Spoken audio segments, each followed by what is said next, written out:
يحاضر فيها دكتور مجدي بدران عضو الجمعية المصرية للحساسية والمناعة. صباح الخير يا دكتور مجدي. صباح النور. يعني هل فعلا يمكن أن تكون القاهرة بلا دخان بلا تلوث؟ طبعا، بس لازم نوعي الناس ونفهمهم. ازاي يا دكتور؟ طبعا بنشكر الاعلام اللي بيتعاون معانا وباللقاء الشخصي. يعني احنا دلوقتي معلومات دي او بنقولها للناس او بنسمعها، لازم الناس دي تحاول تنقل المعلومه، ينقلها لابنه، لصديقه، للاب، للبنت، اللي حواليه. نقل المعلومه للاخرين مهم جدا، لان دلوقتي اصبح دخان السجاير سبب اول لتلوث الهواء في بيوت المصريين.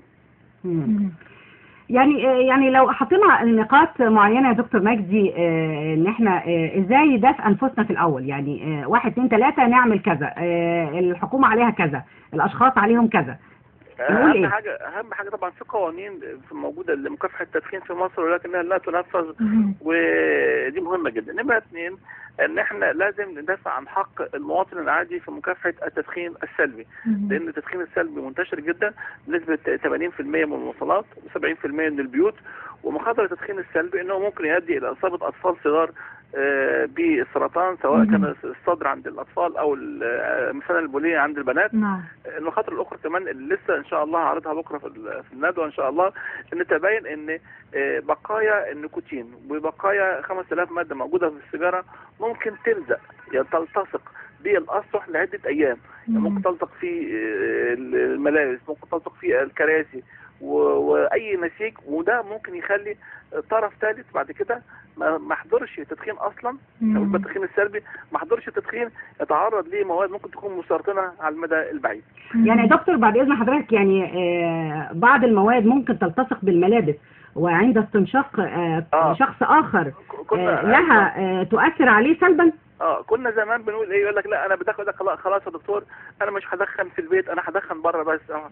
خطأ كبير جدا. دلوقتي بنقول لا، ما تدخنش خالص طالما انت عندك اطفال وخايف عليهم، ما تدخنش خالص، لان بقايا التدخين موجوده في شعره، موجوده في ضوافره عده شهور، موجوده في الملابس، موجوده في جلده. فحتى لو دخن بره طول النهار هيعمل له مشكله. السياره ما حد بيدخن فيها بعد كده ويجي بعد حد يركب فيها بعد عده 6 ساعات او 5 ساعات، برضه بيدخل واحد يتعرض لهذه المواد، وللاسف المواد دي بترفع النسبه لزياده احتمالات بالسرطان، خصوصا سرطان الرئه بشكل فظيع. والحاجات دي كلها لسه معروفه الشهر اللي فات. يعني وجدوا ان في ناس عمرها ما كانت بتدخن، ولا بتقعد مع ناس بتدخن، ولا حد في اللي حواليهم بيدخن اصلا، ولكن لهم سرطانات زي سرطان الرئه الشهير بالتدخين. فتبين فعلا انها يبقى بيروحوا في اماكن بيرتادها ناس بيدخنوا قبلهم. دي مهم قوي. مهم كمان نقول ان ما تيأسوش الناس اللي بتدخن دلوقتي. ممكن لو وقفنا التدخين دلوقتي ان انت تنجو بنفسك وتنقذ الاخرين.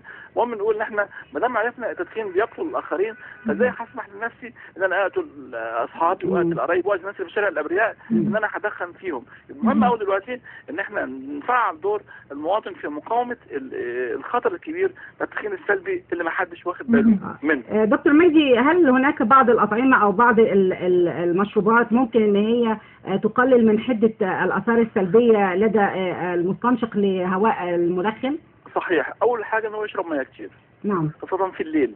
نمرة 2 ان هو اما يحس ان هو عايز ياخد السيجاره، ان هو يحاول ياكل اي نوع من الفاكهه او ياخد حاجه تقعد يمضغ فيها زي التفاح زي الخيار زي الجزر الالياف. وممكن كمان ياخد الحاجات اللي فيها فيتامين اي وفيتامين سي. فيتامين اي موجود في الجزر والاوراق الخضراء الطازجه الورقيه، وكمان في الفلفل.